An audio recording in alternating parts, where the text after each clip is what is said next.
Welcome to Numb Bills Fan Podcast. I'm your host, David Palermo, and you are tuning into podcast number 136. Please do not forget, subscribe to the podcast on iTunes, Stitcher Radio, Google Play, anywhere you find your podcast. Worst case scenario, hit up numbbillsfan.com. I have a player up there for you. You can check out all past episodes. I have a take on NFL rule changes, another podcast with the guy, Kevin Elliott, comedian, who is an LA Rams fan, who also talked about the Rams moving from LA to St. Louis back to LA.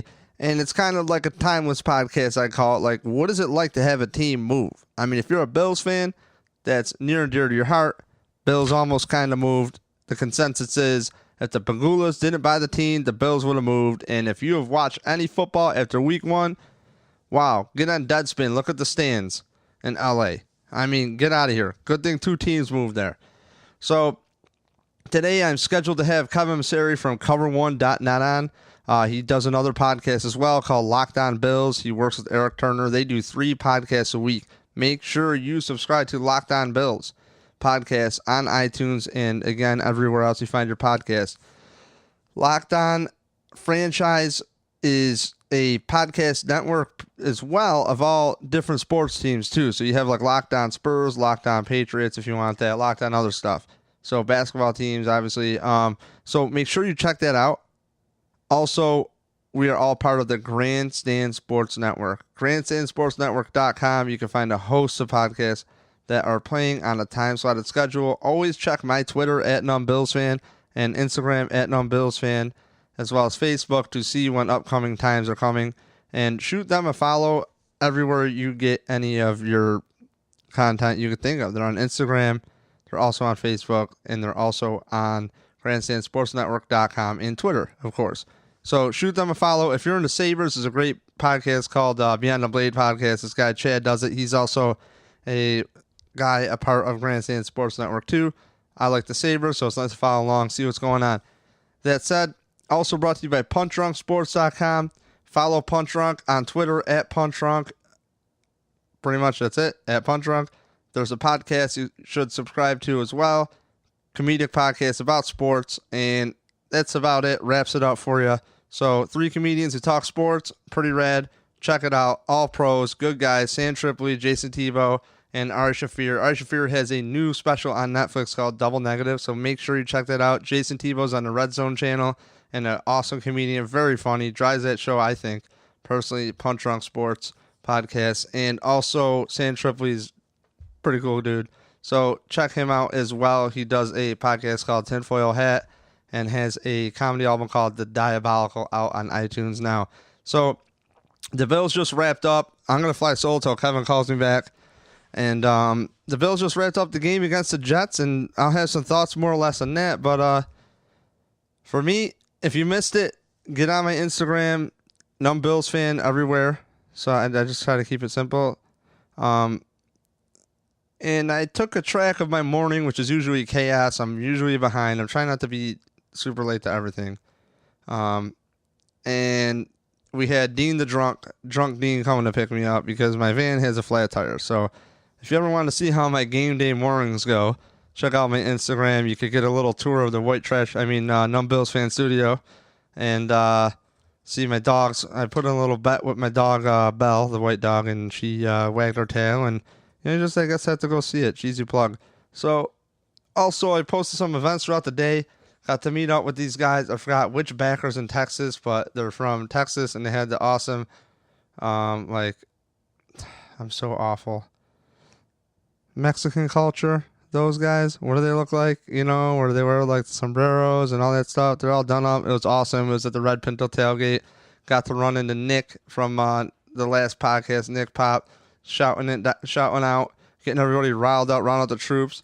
And his father was out of town, so he was holding down the pizza area. He brought the pizza from home, he said, and things were looking good. Ran into Jamie Tilbury, got to bust his balls. He was drunk. So if you know Jamie Tilbury from the Bills Mafia board, he's a figure. So it was a good time. Can't really complain. My boy Riley's back, grilling along. Shout out to Riley. He's a regular listener. Love Riley. He moved back from Oklahoma I heard he says half the reason was for the bills. Riley, I love you. You're fucking nuts, dude. That said, I'm the guy where I'm like, if I ever relocate, I need a lot like 10 grand to go to like games. Maybe I should just try getting a life. Okay. So, Riley, I feel with you, fam. And shout out to Tim from the tailgate, not the Red Pencil tailgate, but the tailgate Riley's at, for going down to Florida. Safe travels. Tim is a big Bills fan. Usually wears the fireman's hat that says 9/11 on it. And Tim's a fucking man. So, Tim, good for you, dude. And good luck in Florida. So, I guess those are my little shout outs. And just my experience of the day was relatively interesting. My friend Dean likes to drink. And a thing about Dean that I really like, if you didn't listen to our last podcast, so I've known Dean a long time. And my backstory is, for some reason, him and Deacon, if you remember Adam Deacon for the podcast, which he'll be on soon too, they were dumb enough to let me in their band. And I didn't really know like what the hell I was doing. And so we just started playing hardcore, and it was kind of fun. Actually, not kind of, but really fun. And we just play music. And Dean's always the guy where, man, like, I didn't want to close the night because I don't know if I could get him to stop drinking. So we might play and we might forget a part of the song. Other than that, like, Dean's one of the most solid people I know. I love him like a stepbrother. And, you know, he's a good dude. He's a really solid person. And he's one of the people in my own life where he'll shoot me straight. He'll go, Dave, what the fuck are you doing? I don't know. Yeah, that's really stupid, man. I wouldn't do that. Yeah, you're probably right, but I'm gonna. Okay. You know, so believe it or not, Drunk Dean is very wise. Love Dean. But, so I drove up Dean's car, or I said I drove it home, and if you look on Instagram, Dean, Drunk Dean, phase 1, he rolls up, all sober, great. Picture coming soon for Instagram, Drunk Dean. Phase 3 is where he's in the stadium, double fisting 2 Genesee beers in the air with the stadium in the background. It's a beautiful picture, and I love Dean is just great for artwork. You know, if you're really into art, Dean is art. He's just a great art piece. You know, he's awesome. So if you see him, supply him with beer. He'll be your friend. Just warning you, careful what you wish for. You want to get him drunk, he's kind of a little annoying. I try to dodge him, but I just keep it stern like, Dean, get away from me. No. You see the eyes lock in, you're like, oh, shit. I see those drunk guys. Tap your friend, yo, Dean's coming. Don't make eye contact. Anyways, so Dean was classic self. Back on the Instagram, final phase of drunk, walking out with Dean's post-game thoughts. And, you know, I got to say, I was relatively impressed with his post-game thoughts. So, if you missed it on Instagram and you really want to know what happened, here it is. So, here's Drunk Dean setting the scene, final phase of drunk, with Drunk Dean's takes of the talks. Of the New York Jets facing the Bills. So here we go. So, final phase of drunk. Bills W. Let me know how we're looking. What did you think of the game? You look like shit. Bills look pretty good, though, and I'll tell you what. Their offense took care of business when they had to. Defense shined. As I expect all year long, you know. Ain't no slouch. Yeah, I trust We're you. going to get hit by a car. Car was coming. Did you find your beer?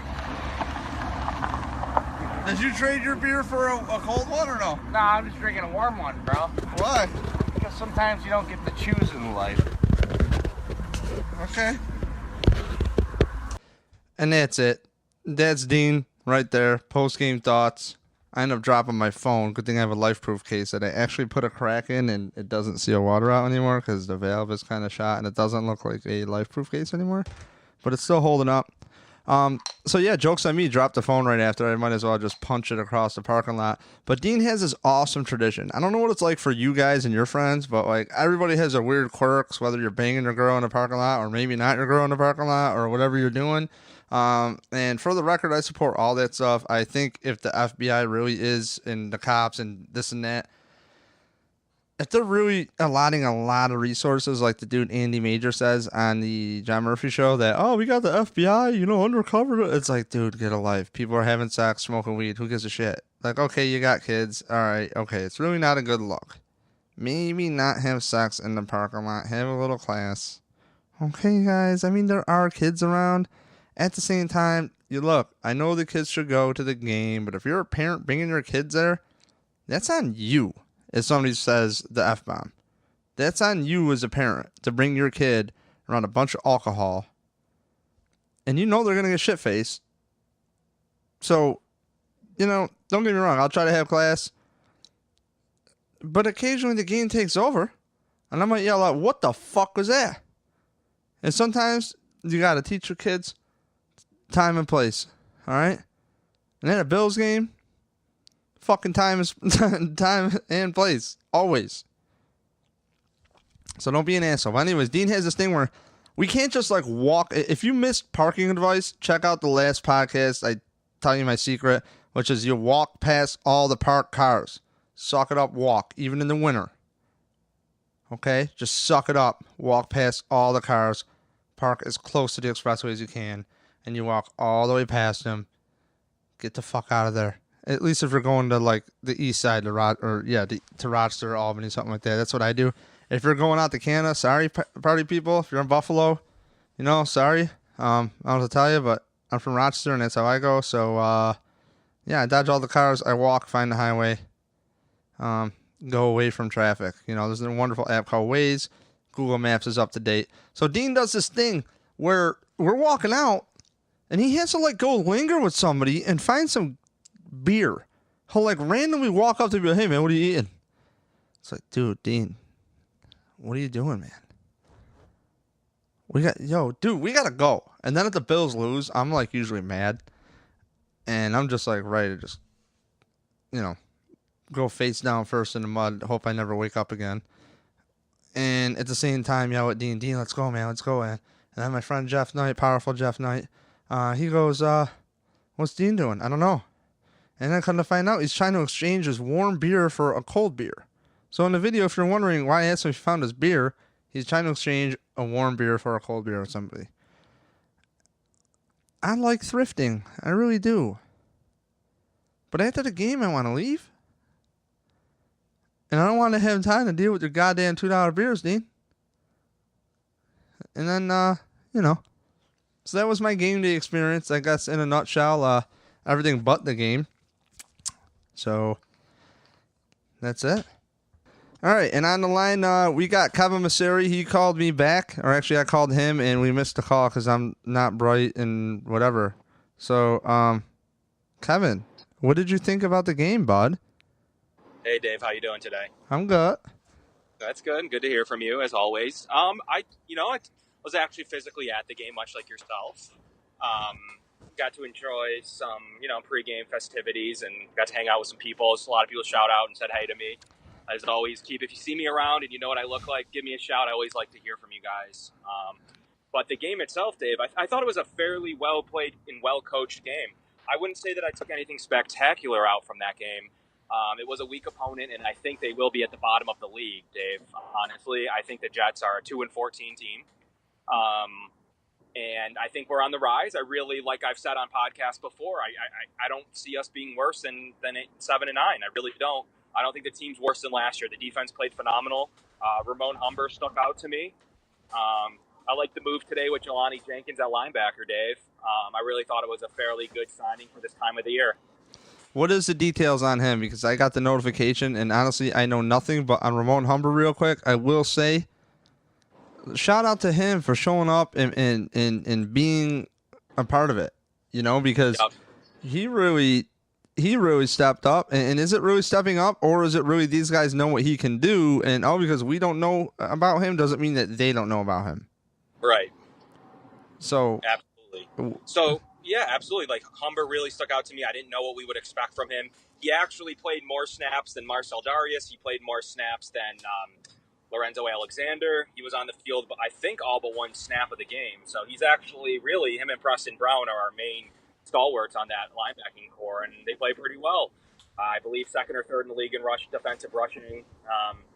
and adding Jelani Jenkins, who was pretty much a Miami stalwart in their offensive line, linebacking core, was a starter, and went to Oakland this offseason, was supposed to be their starting linebacker, got hurt, and they reserved him, and waived him.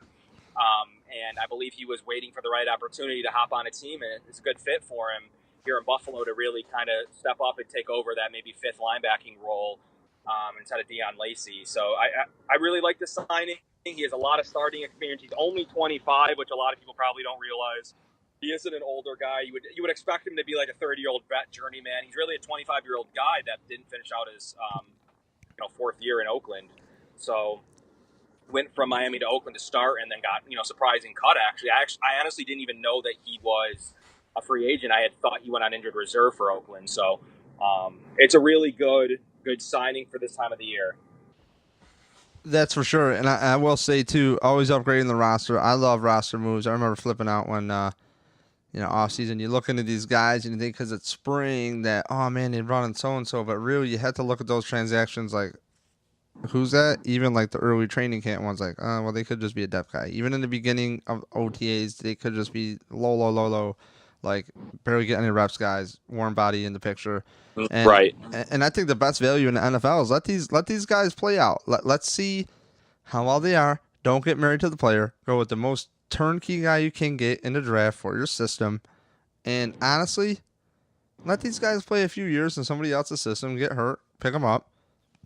See what they can do, because you let guys like Jerry Hughes play. He plays in Indianapolis. He comes to the Bills. He does fine. I like guys around year 25 where they have like a few years under their belt. They get all the glitz and glamour out of the way. They're in the league. They're grinding. If you're 25 years old in the league and you came in the league at 22, 23, that's a hard battle. If you're young, like how old's like LaShawn McCoy, like freaking 20? It's like, I don't know, man. Sometimes these guys are young and they gotta mature. So hey, this could be a blessing in disguise. Upgrade the roster. See what we can do here. I think the Bills overall were just solid. I could not complain. If you want to complain about Tyrod Taylor's pick 6, cool. I mean, you really can't. Went through Charles Clay's hands. It had a little zip on it, but it is what it is. And hey, on a note about Charles Clay, real quick, I had a thing where I talked to Eric Turner, and I had Jordan Matthews. And for the record, I picked number 1 in a fantasy draft, and I got to get this out of the way. Picked number 1 in a fantasy draft. I took David Johnson, took him over Bell because of injuries, or not injuries, because of hamstring injuries I was kind of worried about. Like, soft tissue injuries when you don't show up to camp tend to happen. So I did not want to take David Johnson number 1. Of course, that taking me breaks his wrist. Well, thing is, I got Kareem Hunt. Now, keep in mind, this draft was Monday before the season started, so Labor Day. Or whatever that's called. Is it Labor Day or Memorial Day? Is that Labor Day? I'm so slow. Labor Day. So, I ended up with the first pick. I ended up grabbing Kareem Hunt in the second round because, obviously, he's a starting running back, and my pick was like all the way back around if you know how the snake draft works. Yes. Well, one of my picks late was Charles Clay. I even picked up Jordan Matthews right before him, actually. And my whole deal was just like number 1 receivers, number 1 targets. I'm just thinking touchdowns. If there's one thing about this offense we've wanted to see is Tyrod Taylor throwing it over the middle. And like I have said in the past, it's all what he's asked to do. He was asked to throw over the middle this past game, and he did it. And then you got fans calling up saying that he can't throw deep. People need to pick what they want to do, because Charles Clay, texting with Eric Turner earlier, he's like, I would put Charles Clay over Jordan Matthews as well. And I had a choice between Kenny Britt. Who else did I have on my bench? I picked up, it's against my rules, but I picked up that running back from the Patriots there. What's his name? Which one? Burkhead? Yes. Pick Burkhead up because I think he's going to become a factor, especially for catching passes. So, also a little sleeper pick. I think Jamal Charles, because I think Anderson's going to get hurt at some point in Denver. But, so long story short, dude, Charles Clay, he worked out for fantasy football. I think that is this year's fantasy football sleeper. If he does not get 70 targets this year or 70 receptions this year, I would be shocked. Like, really shocked. Yeah, absolutely. Like, the biggest thing you're right on the Tyrod Taylor phenomenon, where last year or like 2 years ago, everyone's like, well, he throws deep well, but he can't find anyone over the middle, no screen passes. no tight end throws, nothing. And you have people complaining about that. And one game into this year, now he can't throw deep. Now, they drop he can't find the tight end thing real quick. And now they're talking about he can't throw deep, he can't do this, he can't do that. You're right. I mean, you have to pick something. He can throw deep, absolutely. And now he's showing that he can throw over the middle a little bit and find his tight end. That's a huge progression for someone where we've been complaining to find the middle of the field and find your tight end. We know he can throw deep. If it calls for it in the game plan, I'm not worried about him throwing deep. So, I mean, I guess fans are going to always find a problem with Tyrod Taylor, and it's a little bit disappointing, while he's an above 500 quarterback at this point. Another issue for us to address to the fans, too, because I have a roundabout point that I'd like to make here after I hit a couple of these what fans are complaining about issues today. And the defensive line rotation is a thing that people are making a big deal about because me as well, where's 99? Where's 99? This is a big third down play. Where's 99? Well, look, we have to remember something. Leslie Frazier likes to rotate defensive linemen. He did it in Minnesota. I remember. I've watched a lot of Minnesota Vikings. And he rotated a lot of defensive linemen. And it sucked having Jared Allen come off the field, but that's what you got to do. You had the Williams wall at one time in there, and that's just how they do it. And they want to hover around, I believe they were saying 30 snaps. Gerard Worthy was telling Murphy or something, John Murphy. I think they popped it the other day. And, maybe the coaches know. Sounds right. Yeah, maybe the coaches know more than we do, Kevin. Which is maybe Marcell could be out of shape, or just let's break him in so we have him all season and it doesn't matter. They're stopping the run. If anything, maybe I'm nuts. I thought that I was getting a little annoyed with the 5-yard outs being completed consistently. You know what I mean? Yesterday, that's probably my only complaint about defense. The safeties. Shout out to Jordan Poyer and Micah Hyde for making great first impressions. Jordan Poyer with a great sack and an interception, and hold on to the ball a little tighter next time there, buddy, but that's okay. The Bills caught a break on that. And honestly, I thought the Bills overall played solid, and people really need to pick their poison on what they want to complain about. Because I understand it's been 17 years without playoffs, and, it wasn't long ago Chan Gailey was introduced, and it was 11 years without playoffs, or 10 years, and then Dick Duran before that, 8 years, 7 years. And it sucks. It does suck. But at some point, you need to let the coaches coach. This is the perfect system for Tyrod Taylor. It was the perfect system for Tyrod Taylor and LaShawn McCoy. Right. I mean, let's be real here. If anything, it's just a little bit of an adjustment. And I don't see replays in the stadium on failed runs. And I'm like, I want to watch Jordan Mills. I want to see if he is, not flowing how the offensive line should flow in a zone blocking scheme up front. So it's kind of like, what's going on? Why it's like something's being stopped. So overall, Kevin, roundabout point here is, what is your take about the main complaints from the fans with the defensive line rotation, what Tyrod Taylor is asked to do? And I thought the coaching was phenomenal, by the way, if you'd like to touch on that. Sure. So what do you think? Also Mike Tolbert too. People are bitching about Mike Tolbert. I think that the defense, played extremely well, especially defensive line. I don't really think that you can complain too much about it from any standpoint. I mean, you can get into a little bit about wanting to see Marcell Darius not be a space clogger. I mean, there is a little credence in that, Dave, to say, you're paying him $100 million. He shouldn't be a space clogger. That's my first question to you. What do you feel about that point, about him just being a space clogger? I feel at this point with Marcell Darius that this organization has been very quiet, and all of a sudden there's a leak from somebody who I consider credible, in Ian Rappaport. And Ian Rappaport is very logical to me. And he's one of the national media guys where I got to give him credit. You see these typical names years ago, so-and-so from CBS, so-and-so, Schefter, you see these guys and you're like, fuck them, or whatever, you have your opinions. And Ian Rappaport, I've heard him in a bunch of interviews, and he just seems to do the research. So I really like him. He really seems to get down, at least as far as the Bills. And I think that the Bills are a total dumpster fire, like a lot of the national guys do, because the national guys, a lot of them, if you saw work patterns while you're at camp, and I don't care calling people out, I'm going to call them out by name, but there's a lot of lazy people at training camp who cover a team for a job, and they get paid for it to pay their mortgage, and we're out there for free, and I don't have enough hands. I'm like an octopus out there trying to take notes, take video, promote, do. Oh, and I'm getting a text. Oh, dude, it's a different tab for Grandstand Sports Network for Twitter than his Instagram. Holy shit, my mind is blowing. And you got a guy out there who's been writing headlines for 30 years without a notepad. You got a guy out there talking about European soccer. So yeah, absolutely. Like, you see a lot of different things out there. There's a lot of guys that have been there since the 90s, 2000, early 2000s even. That literally I heard verbatim quote, "I don't really care about being here. There's nothing that's going to happen." So, if that's the approach you're going to take, you're going to get bad coverage, you're going to get bad takes, and you're just going to have one side of the coin. You're going to get a very negative side of the coin with that kind of attitude. Right. So to round it out with Ian Rappaport, not to cut you off, bud, but to round it out, to bring it back full circle, if that leak got out, that's to me a message to Marcell Darius, which honestly I have backed him in the past, and he's his own man. And honestly, dude, I don't know him. I'm not his friend. I'm not going to speculate anything, but I will say it does not matter how much money you make. If your heart is just not into something, it's not into something, and that very well could be the case. I don't know. Dave, know. How much would your heart like? It's tough because I'm trying to put myself into everyone's shoes, and like I think when you sign a guaranteed contract, I forget what his guaranteed money was. It was high because we tried to keep his cap hit low.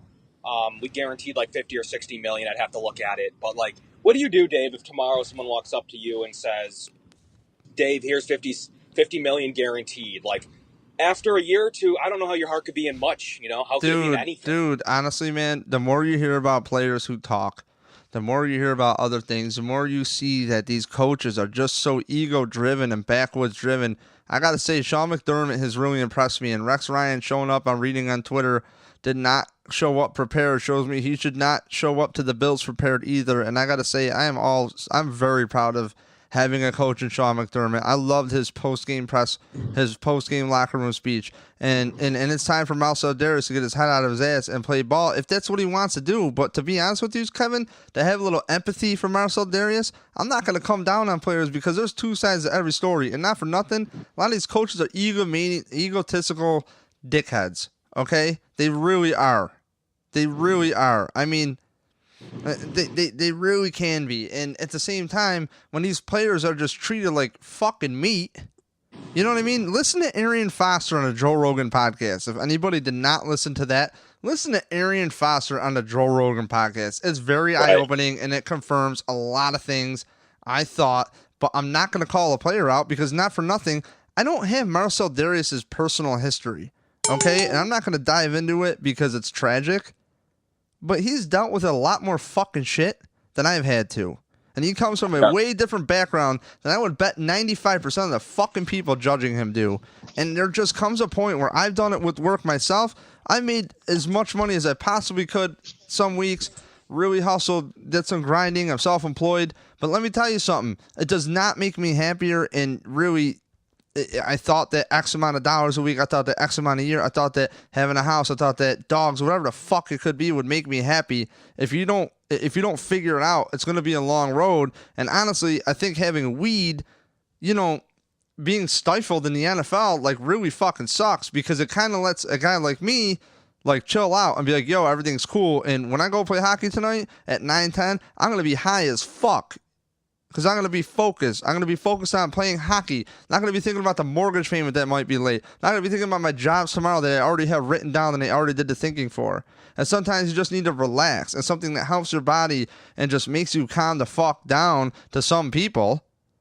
Maybe that's what he needs. And maybe when it's just such a tragic fucking travesty of, okay, you can take these painkillers, but I can't take this. The dude plays nose tackle, man. He plays defensive line. Well, not nose tackle, obviously, but like he plays defensive tackle. So he's eating the brunt of it. And not for nothing, hey, maybe have Marcell Darius take it easy at first, build up his strength, or if he's out of shape, in shape. I don't know what shape he's in.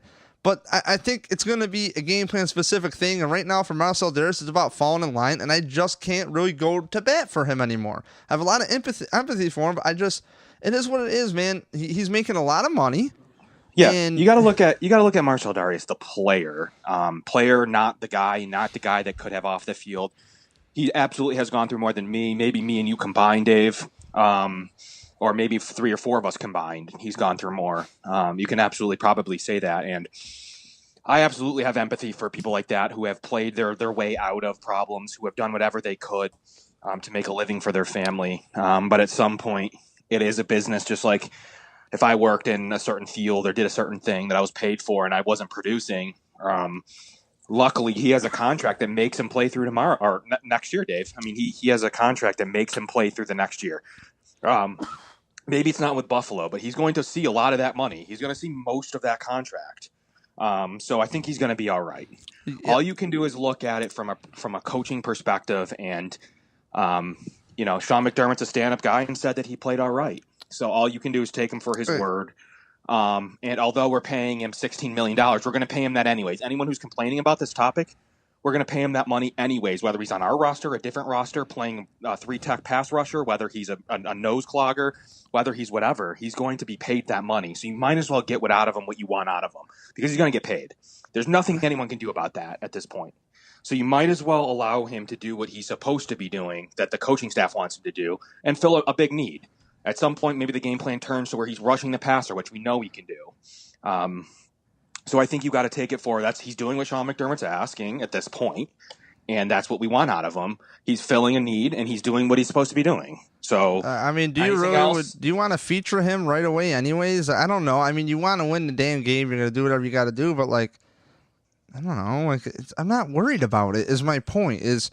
And it's what it is. I mean, you can line that dude up at defensive end. He's going to find a way to get to the quarterback. He's a freak athlete. And that's the thing with him. And not for nothing, people bag on him this and that. Dude, they want to call him lazy because they're internet warriors. Okay, they want to find negativity in the team. That's what they do. Everybody's a fucking talent evaluator now after 17 years and no playoffs. I'm sick of it.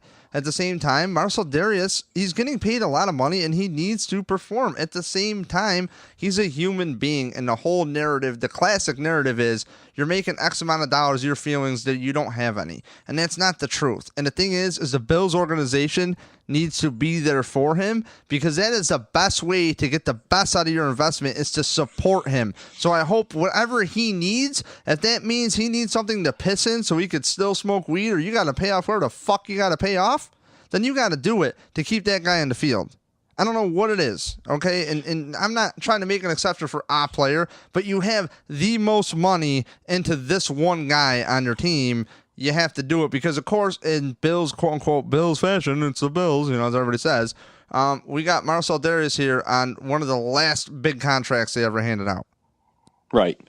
Now, do you know what was Ian Rappaport's exact report on him, Dave? What was it? Do you know the exact? Actually, I could pull it up. It was in my notifications. It was off of Bleacher Report. Okay. Let's see here. Because I thought I saw different variations. Oops. What the fuck? Excuse my French. So it is Marcell. So from the Bleacher Report team stream at Sunday at 9:26 a.m. Okay. Bills DL, Marcell Darius could end up on trading block if he continues to underperform on $96 million deal, quote unquote, or parentheses, Rappaport. That said, my take, when I read that, I go, yeah, okay, and then I hit the fucking lock screen. No one's taking that contract. And if you're Marcell Darius, you're like, oh, trade me? Oh, no. I don't know. Where am I going to go? Jacksonville? Where am I going to go? Jacksonville, Sunday, where they look okay? I don't know. Sunday morning that came out? Yeah, dude, 9:26. That's weird. Okay, well, whatever. Either way, not to spend too much time on it, but at this point, I don't. You got to support your investment, Kevin. Yep. Like I just said, why would you pay someone else money? Why would you pay Marcell Darius $16 million to not be on your roster? You're going to get what you need out of him. You're right. You need to support him as much as possible. I don't think you send a message by handing someone a rewarding contract like Whaley did and then cutting him. I just don't think that sends the right message. I think you see him through for the next 24 months. I mean, what happens past then, I don't know. Could he be traded next year? It's a lot more possible. But he's on the roster for this year. You're going to take a major hit. No one's going to take the money. You're going to eat all the dead space.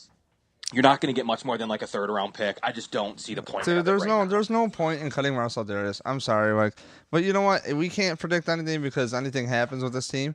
But at the same time, it's just like, man, these defensive linemen, they last. You know what I mean? Right. Look at they Pat, do. Look they at play Pat, 35. Pat Williams. I mean, Kyle Williams too. It's like, dude, hey man, he's got like another freaking 6 years of football left, and he's a freak, and he's not stupid, and not for nothing.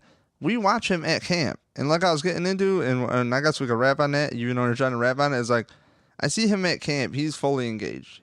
At least that's what I see. Maybe I'm just breathing a hot smoke. This is also the asswipe that said Bolden looked awesome at camp, you know, and whatever. So it's like, take my word for what you want, but he's engaged. I sit behind the Bills bench on the right side of the bench in 331, row 6. I have a decent view of the damn numbers. I like the view of the all 22 kind of thing from the side, more like a Tecmo Bowl cam. But like, you know, I watch him. Him and Kyle are always talking. You know what I mean? Like, what is he out there not trying? No, dude. Don't you just think if you're Marcell Darius is sick of fucking hearing it?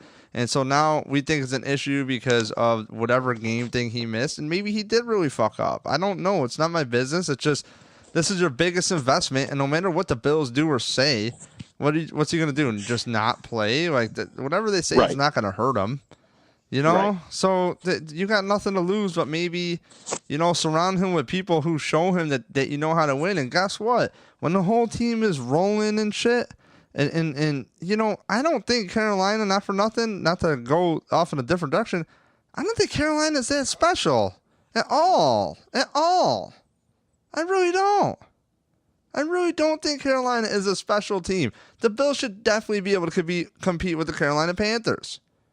110%. You know, and it's mean, like I said it on, it must have been Locked On Bills podcast.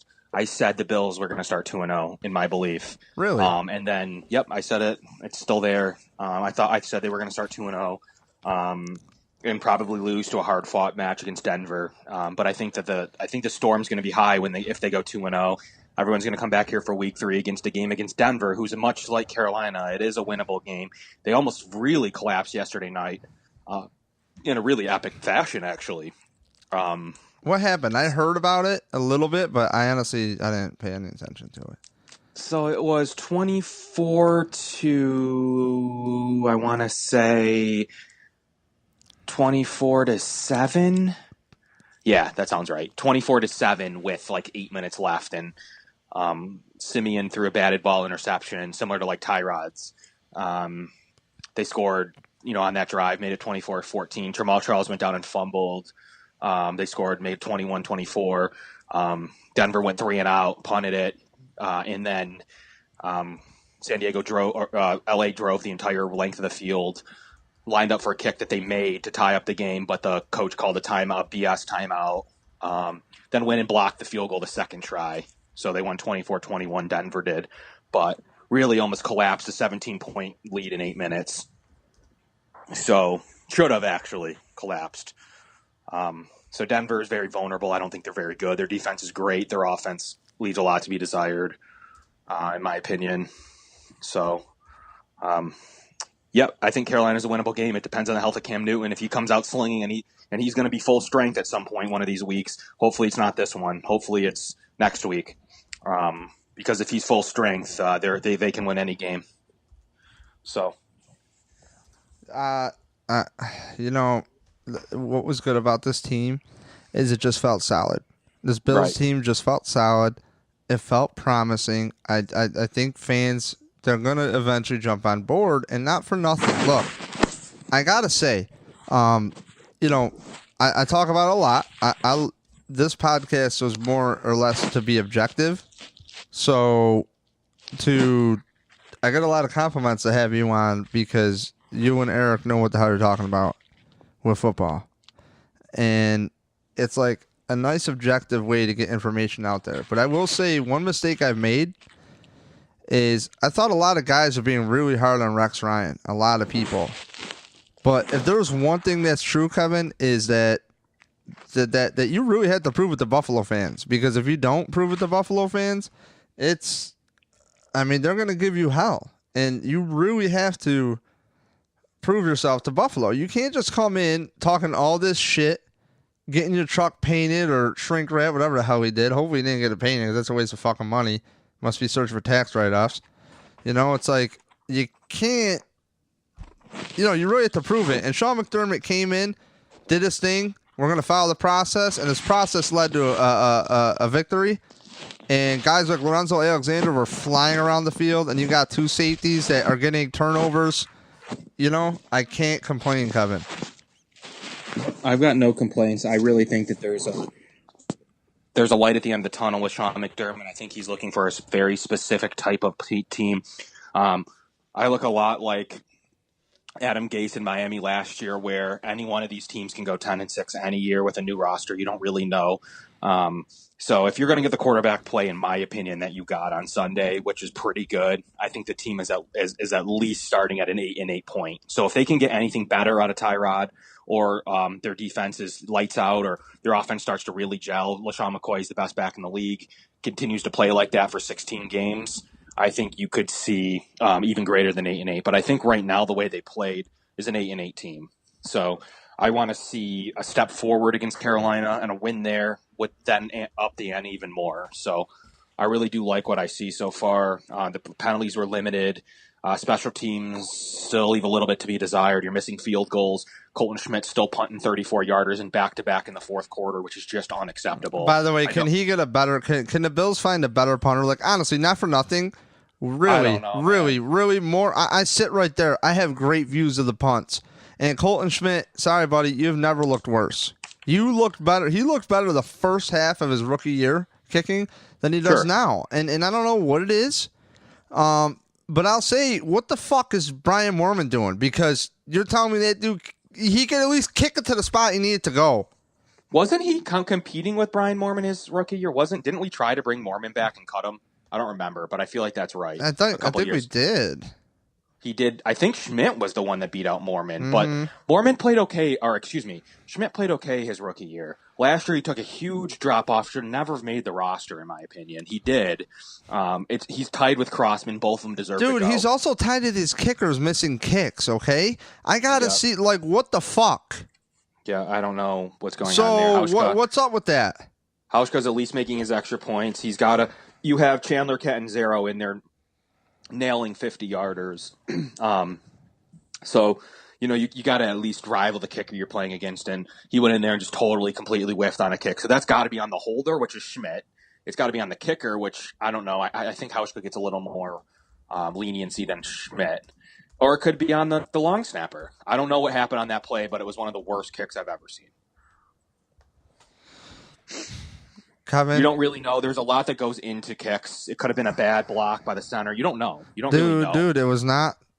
I mean, that Miami kick and that same side, the ugliest kick I've ever seen in my life was on that side, and it went in the lower right corner. I don't. And I was sitting in the 50 with my friend Heather, and she was talking about it. I was like, Heather, can you believe this shit? And shout out to Heather Simon, our friend Heather. It's like, dude, I don't know what it is with that side. I've seen 2 awful kicks, and maybe there's a lot more kicks that I just can't remember or think about offhand. But dude, that ball went up, and it looked like God just farted and fucking spun that ball like into a spiral out of nowhere. Like, it took like a 90-degree turn. It looked like. I don't understand. Like, how does a ball do that? And the thing is if you look at the flag post, I don't think they were moving. Like, yeah, it's an important kick too, because really, in theory, the Jets could have tied the game in the third quarter. Oh my God, that was conversion. shitting a brick. The field goal's got to go through. You don't really have a choice. That's you can't miss that there. I'll give you misses from 50 plus. I'm fine. 50% of your kicks from 50 plus should go in. So if you're 1 for 2 from 50, that's fine. Hey, real quick, I gotta wrap on this. I gotta cut you off because we're talking way too long about kickers, and since it's my own show, I'm gonna drive this. So Kevin, I took my girlfriend to her very first NFL football game. So I have a new girlfriend. Yeah. So you got a new girlfriend, Dave? Yeah, dude, cute, right? Her name's Vicky. Nice. She's cool. She plays guitar. She plays in a band. Where'd you meet?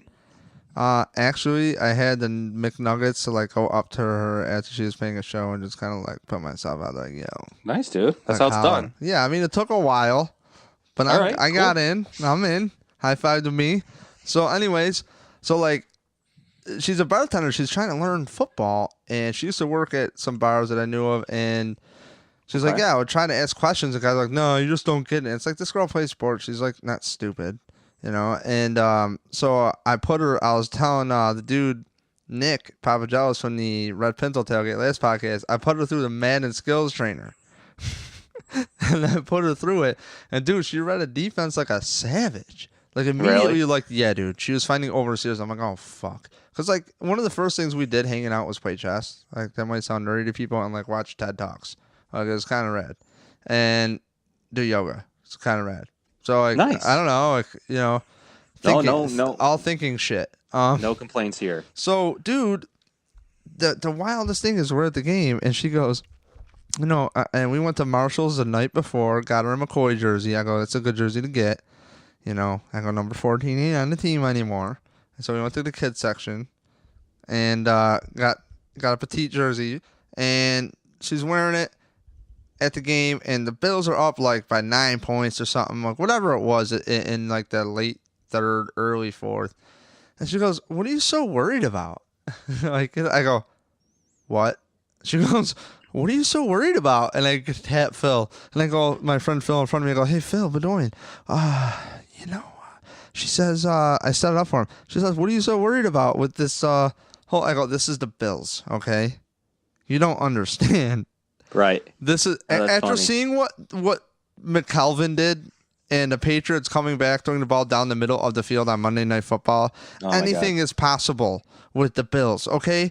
I remember watching the throwback. I really do remember watching it, and I was going, no, what the fuck? And this is the first time I thought this game is fixed, because it's bullshit, okay? And it's like, dude, for her to be so objective and be like, what are you worried about? Because, like, the Bills were pretty much doing what they wanted up and down the field, but the score didn't depict it because we got nothing off that drive. So to couple that real quickly, they're the second leading offense in the league right now, 400 plus yards. You would never have guessed that. Right. And I got no complaints about Mike Tolbert being in. Run him. If they needed to score more, Dave, and if it called for it, I wouldn't have been as worried. So yeah, I mean, in this specific game, I do think up by 9, they just kind of tried to bleed the clock. But yeah, that's a good perspective to put it in for everybody, is that, look, someone that's just coming into the game, learning about the Bills, learning about everything, just kind of like, what are you worried about? Statistics show that you should win this game like probably 85 out of 100 times or more. When you're up by that amount with that amount of time, I would say is probably like 90%. So she's basically saying, why are you worrying here when 9 out of 10 times you're going to win this game? 100%, man. It was just like crazy to be there with somebody who's like, she told me at the end of the night, she's like, it was like really cool seeing you in your element. I'm like, what do you mean? She's like, you're like a savage. And I'm like, what are you talking about? She's like, do you know what you do at the game? I'm like, I don't know. We just fucking yell and shit. Like, don't bring your kids. That's what I say. Don't bring your kids, because I got some pretty good self-control. I was that straight edge shit for a long time. Like, I look at it like an R-rated movie. You shouldn't be going if you're not able to see R-rated movies. That's pretty much what I said when I was talking to myself earlier, was don't... Maybe 17, 16. Yeah, dude, like, if you bring your fucking kid there and expect respect, you're an asshole. You're just an asshole. I mean, you know what I mean? Like, fuck you. It's a tough debate both ways, but yeah, at this point, it is more you're out of the element to tell other people how to act than I think it's honestly, man, I don't think it's necessarily bad parenting. I think they should have like more like, hey, yo, we know that this section X is more like parenting section, okay? So don't be a doucheroo. All right? But if you're in like the 300s, expect savages. Yeah, go to the family section. It's cheaper. There's no booze. You can get in trouble for swearing. That's where you're supposed to be. They actually have that? Yeah, down in the 225, I believe. All right, get down to 225, and it's a good idea to bring your kids to the game. I take back everything I've ever said about fuck the kids. Don't bring the kids to the game. But really, you should give more adults hugs than kids. The kids have everything in front of them. The kids are going to be fine. Give them Google. Let them figure it out. You know. I agree, Dave. They start humping shit. Don't ask me. That's not my problem. That's on right. you. So, Right. okay, Kevin, I got to wrap this up because I got to go be a man-child and play adult hockey. Okay. And by the way, I'm sorry I ditched you the other day and didn't make it to that adult hockey game, but I did call 3 other people after you. So I wanted to formally apologize. For what? For lying to you, saying I had to go to a hockey game. I thought I was going to go to a hockey game, but it didn't. Oh, it's all right, man. I don't take offense to it. So what do you got going on with everything right now? You want to go on for a minute? Like, what's up? Like, what do Yeah, you got give you a coming quick- on? What'd you guys just do? What's Eric Quick got 30 coming? seconds. Okay. Locked on Bills puts out about 3 or 4 podcasts per week. I generally man down the Thursday podcast and maybe a couple others. I'll do a live show on Thursday. We'll talk a little fantasy. We'll talk a little Bills, what you look for in the upcoming game. We'll riff a little bit about, what the lineup should look like schematically and kind of what to look forward to. So you can check that out on Lockdown Bills Thursday's edition. From there, I'm always pretty active on our transaction wire, updating the depth chart. I'm the guy to go to within transactional data. And if you're looking for statistics or PFF stats, you'll see those from me on my Twitter. I'm commonly saying, cool little stats like the Bills have 5 defensive backs ranked in the top 15 as a quick little nugget. So you'll get stuff like that out of me. And as always, you can get me at Kevin Massare. Yeah, Trey White, shout out to him. A good game as well. Absolutely. All right, Kevin, thank you for always loving me. And You got it, man. So Good luck in your hockey game. Thanks, dude. Can't wait to man-child. So You got it, dude. all right, bud. Thanks, Kevin. You got it. We'll talk to you soon. See you, man. All right, so that's Kevin. Closing thoughts. Very impressed with what happened Sunday with the Bills and the Jets. That offense is very nice. Very excited. I really like that there's, Tyrod Taylor hit 8 different people and didn't have that many pass attempts. And if the Bills can keep playing as a unit and just stack these wins, the Carolina Panthers, we'll get into it later in the week, it's a very winnable game. I think with this coaching staff that was a part of Denver, I really think it's a thing to know the personnel. I follow the Bills teams close for, super close for about a decade. Like, once I started getting jaded with music. So, and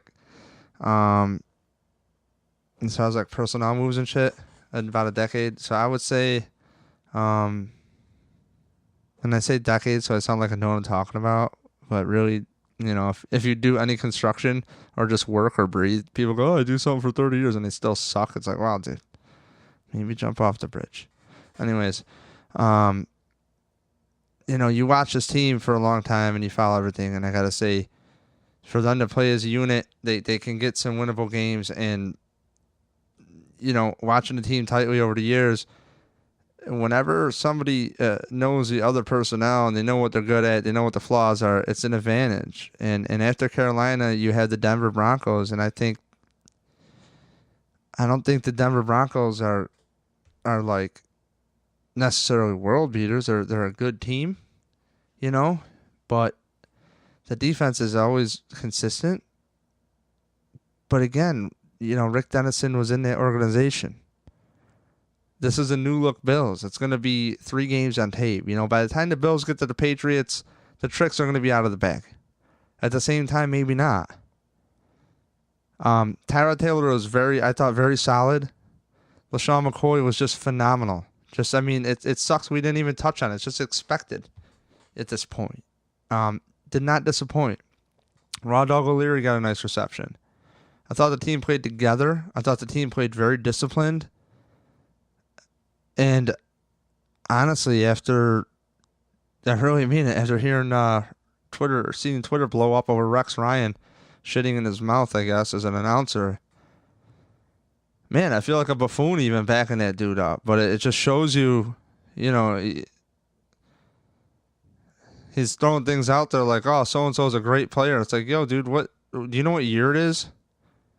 Was maybe like 5 years ago. Like, I don't want to rip on dude, but hey, man, testament to Bills fans out there for keeping it real and, continuously to shit on things that are not good enough for you. Times to see hashtag Byrod and shit, and it's like, I want to give Tyrod a chance in this new offense. They say it's made for him, and guess what? I thought he showed some poise in there. Did he leave some things out there? Sure. But at the game, I get to see the whole view And I will say, I didn't think there were, from my naked eye, one time through the plays, I was more concerned with what was going on the right side of the line while we could not run anything to the right side of the line than I was, honestly, with Tyrod Taylor not throwing a deep ball or, it just, I thought a lot of guys were covered decently when Tyrod Taylor did not throw the ball, so, and there's just plays out there that Tyrod Taylor made on Sunday that Nathan Peterman does not make. Super athletic plays. I can't, how many times it looked like Tyrod was going to get sacked from the shoestring, So that's about it. That's all I got to say for this podcast. Very impressed with Preston Brown and the linebackers and the secondary and the defensive line. Everybody is a unit. I can't say, I don't know why I'm saying every player, but I thought it was a solid outing. It wasn't totally sealed in the bag, but I never had that anxiety in the stadium that like, oh shit. I didn't feel like they were going to blow it. And it's been the first time I felt like that the Bills weren't going to fuck it up. I want to keep that going. And even if the Bills lose to Carolina, hey, if they do it with integrity and they don't do it without shooting themselves in the foot, I'm going to be really proud of the team because this team's come a long fucking way. You had a coach walk out on you. You have a rah-rah guy come in, say how great it's going to be. And then he doesn't do shit. You put these guys out of position on the defense, and I was a guy where it's like, well, Rex Ryan is a defensive mastermind. Look at the bloodline. On paper, it should work out that he'll figure it the fuck out, and he didn't. And now you got a coach in here saying, I'm going to do it my way, and he's there. Sean McDermott and Brandon Beane are very bold for doing what they've done. But it's got to be what's needed. It needs to be what happens. And I'm here up. How many podcasts have I defended Doug Whaley? Because I thought he was great at finding talent. I unfortunately think Doug Whaley got shafted with the coaches he had around him. Whatever, though. Things are looking good. Shout out to the Buffalo Bills media department for keeping shit under wraps and not letting shit leak. I mean, really, I'm very excited for the process of the Buffalo Bills right now. Very excited. Hold tight. I think it's going to be a solid season. And as long as the Bills are consistent, I'm psyched. So I thought it was a consistent game. There are some things left out there. 4-minute offense needs a lot of work, especially when they're trying to close out a game. And Sean McDermott did say he pretty much wishes that the gas was on the pedal a little bit more, which I like to hear. So let's close out those games was his point. I'm your host, David Palermo. Follow the podcast everywhere. Numb Bills fan. If you want like everyday shit, get on my damn Instagram. If you don't have Instagram, get Instagram. Are you sick of Facebook? Well, you should be. Facebook blows. I don't care about your politics, dude. I don't care about the link you share where you read the hell. I mean, it is what it is. All right, the groups are fun. The Facebook groups are fun, but the Facebook kind of sucks. Like I love my friends, but I just don't check it. So Instagram, I like to post a picture. Go, ooh, here's a caption. Here's what's happening. Here's Dean. This is what Dean looks like. So if you want to see that clip you heard earlier in full effect, get up on that gram. All right, I'm your host, David Palermo. Take care. I'll never say get up on that gram again because that was really weird. Shout out to GrandstandSportsNetwork.com. Thank you for listening. If you're listening here, and don't forget to subscribe to the podcast on iTunes and everywhere else you find your podcasts and stuff. And also, lastly, PuntDrunkSports.com. Follow them on the Twitterverse and Instagram and their podcast. And don't forget cover1.net at all. Just end up there. Every day, end up on cover1.net. Okay, I really don't, because I text Eric and he goes, oh, here's a link. You didn't see it? No, I didn't see it. Sorry, dude. Love you, but I should watch it more. So, okay, cover1.net. Get there. Do it. Thank you to Kevin again. As always, go Bills. Expect an NFL podcast. I got some good takes, especially over the Adrian Peterson situation in New Orleans. So, take care. Bye.